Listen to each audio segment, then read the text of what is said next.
Good morning and a very warm welcome. This is the Breakfast Rundown on TV1. I'm Therunee Karunaratne. Well, today is the 10th of March 2025. We're starting off with a brand new week. And as always, we have all the details on the very latest from here at home and around the world. We're ready to bring to you all the details on today's edition of the Breakfast Rundown. Stay tuned with us for the news in detail.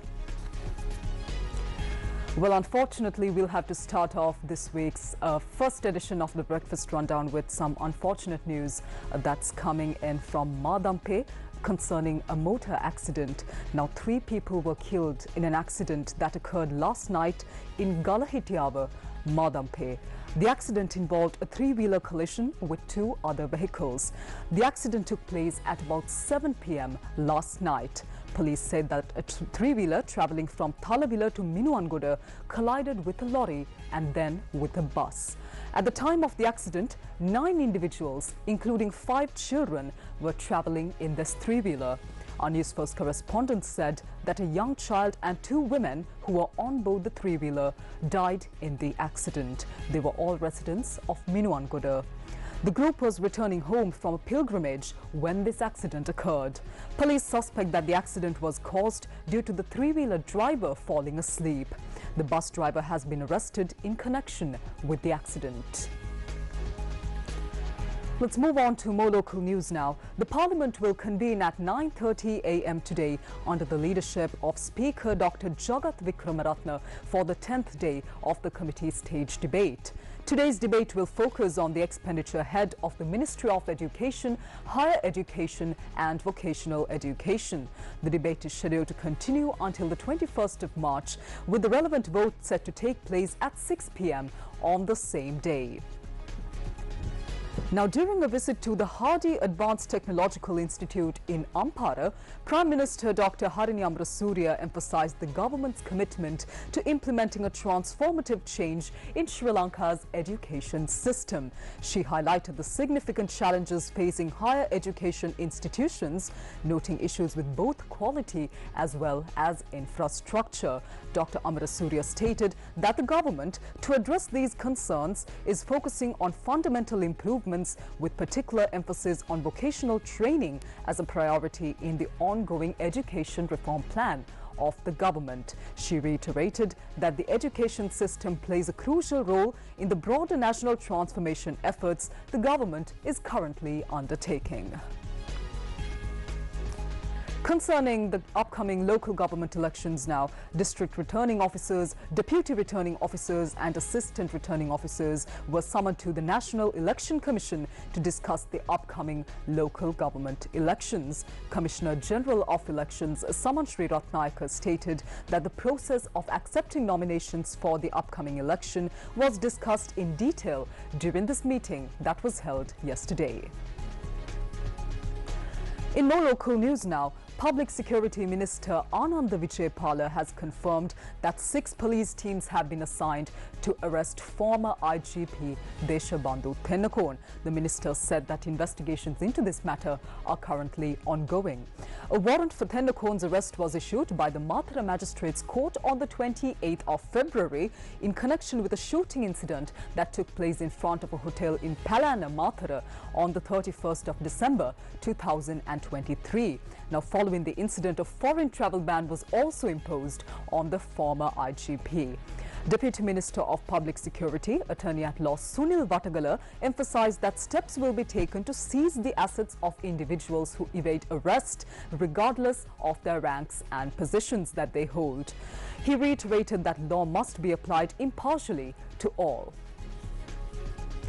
Finally, on to the weather news update for this morning. The Met Department says that showers or thunder showers will occur at times in the northern, north central, eastern and Uba provinces and in the Makale, Nuwara Eliya and Hambantota districts. Showers or thunder showers will occur at several places elsewhere over the island during the afternoon or night. Fairly heavy showers above 75 millimeters can be expected at some places in the eastern and Uba provinces and in the Makale, Nuwara Eliya, Polonnaruwa and Hambantota districts. Fairly strong winds of 30 to 40 kilometers per hour can be expected at times over the northern, north central, eastern and northwestern provinces and in the Matale, Nuwara Eliya, Munaragala and Hambantota districts. And as always, the general public is requested to take adequate precautions to minimize damages caused by temporary localized strong winds and lightning during thunder showers. Let's now move on to news overseas. Allow me to shift your attention to Canada. Now, former central banker Mark Carney won the race to become leader of Canada's ruling Liberal Party and will succeed Justin Trudeau as Prime Minister. Carney will take over at a tumultuous time in Canada, which is in the midst of a trade war with longtime ally the United States and must hold a general election soon. Now, Carney took 86% of votes cast to beat former Finance Minister Chrystia Freeland in a contest in which just under 152,000 party members voted. Trudeau announced in January that he would step down after more than 9 years in power as his approval rating plummeted, forcing the ruling Liberal Party to run a quick contest to replace him. Carney, a political novice, argued that he was best placed to revive the party and to oversee trade negotiations with Trump, who is threatening additional tariffs that could cripple Canada's export-dependent economy. Trudeau has imposed 30 billion Canadian dollars of retaliatory tariffs on the United States in response to tariffs Trump levied on Canada. Carney's win marks the first time an outsider with no real political background has become the Canadian Prime Minister. He has said his experience as the first person to serve as the governor of two G7 central banks, Canada and England, meant he was the best candidate to deal with Trump. Well, let's take a look at some things that Carney said during his victory speech. This room is strong. This room is Canada strong. Thank you, Cleo. I pledge to you and to all Canadians that I will follow their example. I will work day and night with one purpose, which is to build a stronger Canada for everyone.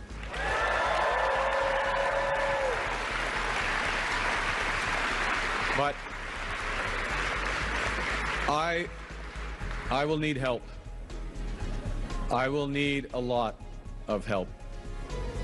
And so I'd like to thank Chrystia, Frank, and Karina for your energy and ideas and leadership that you have brought to this campaign. Everyone sees the main threat as the Trump tariffs. But the far greater challenge will be, as it always has been, to foster unity and a sense of the common good. There are those who will seek power by dividing us. We'll get to that later on. And we being the people of Canada, we need you, my fellow candidates, myself, to continue in positions of leadership to promote a united Canada, a commitment to common good and the respect and the rule of law throughout the world. See, I quote Bob because right now all Canadians are being asked to serve in their own ways. We're all being called to stand up for each other and for the Canadian way of life. So let me ask you, who's ready?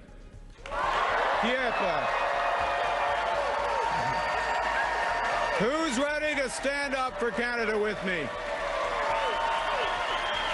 100%.